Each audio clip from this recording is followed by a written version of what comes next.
Vaovao mampalahelo kosa no resantsika manaraka efa nitaterina teto ihany amin'ny vaovaon'ny MATV sy ny gazety malaza gazety mahery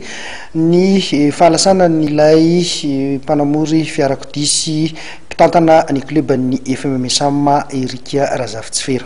Tamin'ity androany ity ary no nanatanterahana ny fandevenana teny ambany ala itosy teny ny alohan'izay nefa dia anoentina natao veloma farany sy ny mena voninahitra atetsy amin'ny FCKM Ambatonakanga ny nofo mangatsika ny ity filohan'ny kluban'ny FMMSAM ity.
Ny andiny tsoratra masina analaina tao amin'ny Salamo fa 7:30 andiny fa evatra manao hoe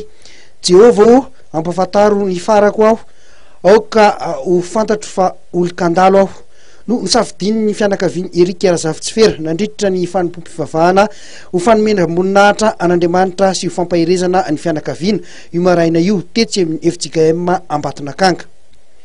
Samy tonga nanome voninahitra farany nofo mangatsika ny avokoa moa ireo tapaka sy namana ary ny fianakaviana akaiky. Nisongadina indrindra tamin'ireny ny kluban'ny FMMSAM sy ny fianakaviany ny tontolon'ny famorina fiarakodia izay tena nahafantarany maro azy fo ny fahavelony. Teo ihany koa ireo mpikambana ao amin'ny Lions Club Iloasina izay nisy azy. Nitondra sy nizara ny tenin'Andriamanitra tamin'izany moa ny mpitandrina Razafinerivo Fidson. Ho aminareo ny fahasoavana sy ny fiadanana avy amin'ilay ankehitriny sy taroa ho avy sy avy amin'ny fanahy fito izay alohan'ny seza fiandenany ary avy amin'ny Jesosy Kristy vavy nomerina marina lahy matoa amin'ny maty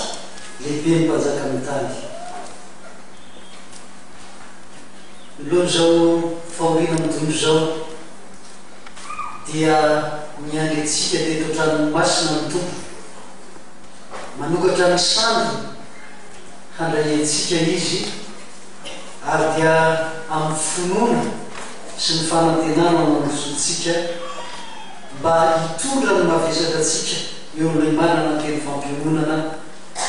ary iainontsika ny teny fankahirezana ny teny filazantsara ilay nandresy ny fahafatesana. Mety ho